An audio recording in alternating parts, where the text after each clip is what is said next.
хиляди хора. В парада участваха представителни блокове от видовете въоръжени сили и военни оркестри от чужбина. Премина и най-съвременната авиационна и сухопътна техника на армията. Президентът Георги Първанов, който е и върховен главнокомандващ, произнесе тържествено слово.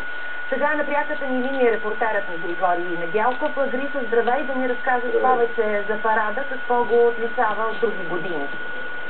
Новото на парада тази година беше преминаването на представителни военни оркестри от общо 14 държави от Европейския съюз, Съединените щати, Русия, Украйна, Молдова.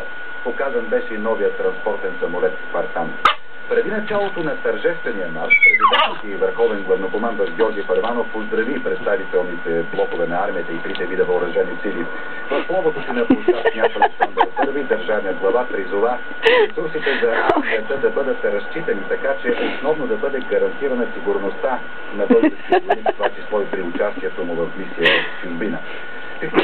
Президентът подчерта необходимостта от социална защита за военнослужещите. Ори, какво си толкова смешна. Трябва да се насочили към по-добър живот за тях и техните семейства, да се инвестира най-вече в професионалната и социалната им сигурност.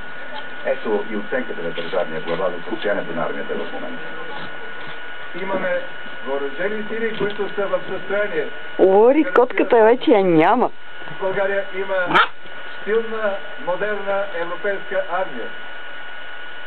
Имаме армия, която не просто може да защити националната ни територия, но и армия, която е достоен, предсказуем съюзник.